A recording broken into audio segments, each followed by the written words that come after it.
Hello everyone. तो in this lecture we will study about acid base equilibria.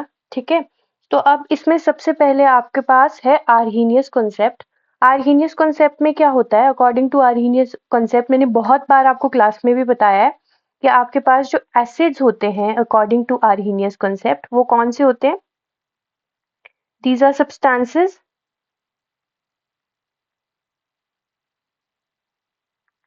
which furnish H positive ions या protons in aqueous media, right? In aqueous media. ठीक है, while bases according to Arrhenius concept base क्या होता है? furnishes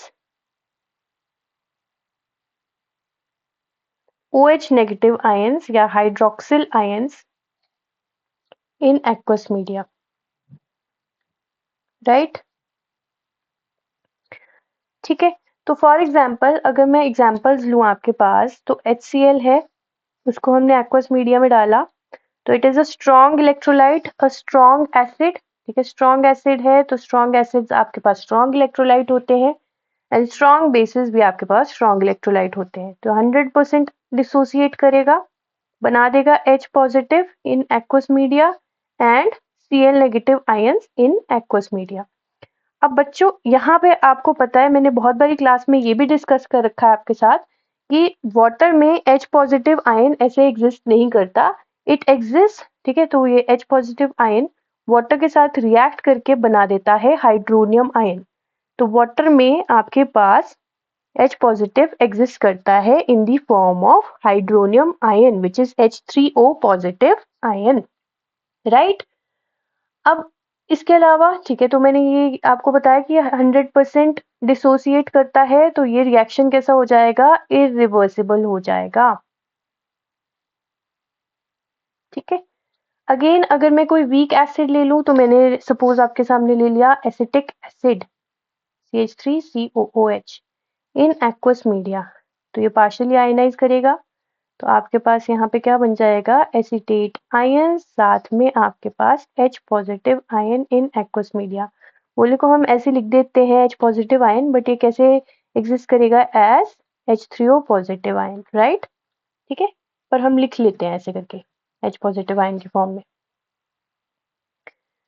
again bases in aqueous media according to Arrhenius concept क्या करते हैं? They donate OH negative ions.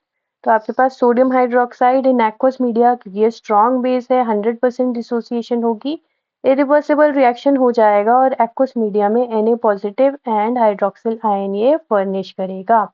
तो आपके पास हाइड्रोक्सिल आयन जो देते हैं in aqueous media those are Arrhenius bases and जो H पॉजिटिव आयंस देते हैं in aqueous media those are Arrhenius acids. Again एक और एग्जांपल, अगर मैं अमोनियम हाइड्रोक्साइड लूं तो ammonium hydroxide is a weak base और पार्शियली आयनाइज पार्शियली डिसोसिएट करेगा, बना देगा ammonium ions in aqueous media और साथ में hydroxyl ions in aqueous media, right?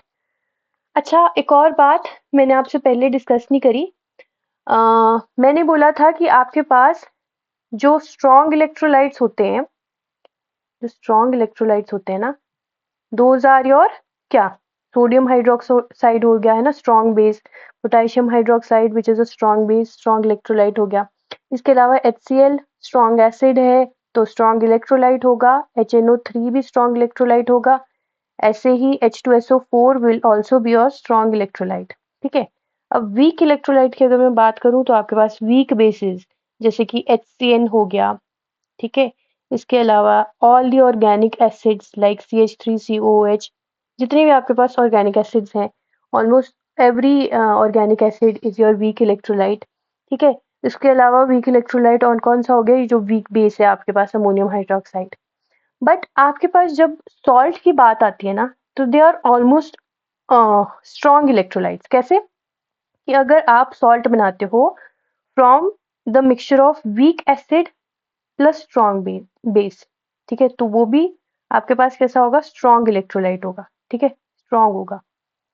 अगर आप सॉल्ट बनाते हो from strong acid and weak base, तो वो भी कैसा हो जाएगा, स्ट्रॉन्ग इलेक्ट्रोलाइट हो जाएगा।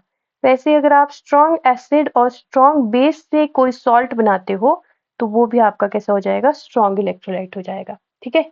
तो वीक इलेक्ट्रोलाइट सॉल्ट्स में कौन कौन सा होगा, जो आपका week acid plus weak base से बना है, वो वाला सॉल्ट जो होगा that will be your weak electrolyte, right. तो ये चीज आपने याद रखनी है, ठीक है।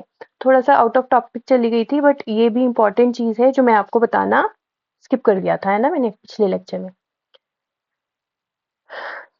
इसके अलावा अगर मैं बात करूं तो आपके पास ये आर्हीनियस कॉन्सेप्ट था विच सेज कि acids are substances which furnish H positive ion in aqueous media and bases are substances which furnish OH negative ions in aqueous media। बात खत्म, ठीक है। अब यहाँ पे अगर मैं न्यूट्रलाइजेशन ऑफ एसिड और बेस की बात करूं, neutralisation of acid and base, acid और बेस की न्यूट्रलाइजेशन के बारे में बात करूं, तो आपके पास acid H positive ion furnish करता है इन एक्वस मीडिया, तो it exist as H3O positive ion, ठीक है। साथ में आपके पास बेस क्या है, जो OH नेगेटिव आयन फर्निश करता है इन एक्वस मीडिया। तो आपके पास एसिड और बेस मिलके बना देंगे आपका सॉल्ट प्लस वाटर। तो फिलहाल हमने एसिड का H पॉजिटिव लिया है और बेस का OH नेगेटिव, तो ये क्या बना रहा है, वाटर बना देगा। So this is a neutralization reaction in which there is neutralization of acid as well as base, ठीक है। अच्छा, अगर मैं limitations की बात करूं in case of Arrhenius concept, तो Arrhenius concept में limitations क्या क्या थी, लिख लो, limitations of Arrhenius concept, AC से डिनोट कर देती हूँ फिलहाल। तो आपके पास यहाँ पे इसमें है applicable to those substances, applicable to those substances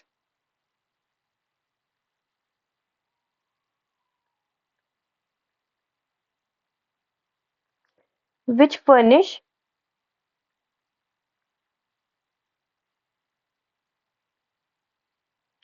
H positive and OH negative ions in aqueous media, ठीक है। इसके अलावा it could not explain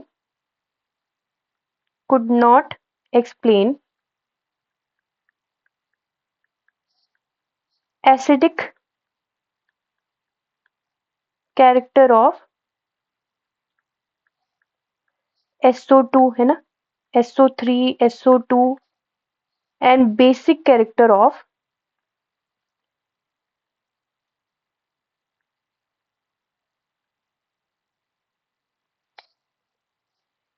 wait a minute and just a minute,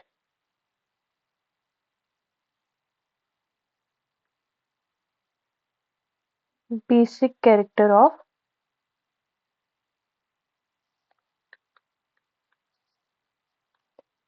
calcium oxide and ammonia, है ना।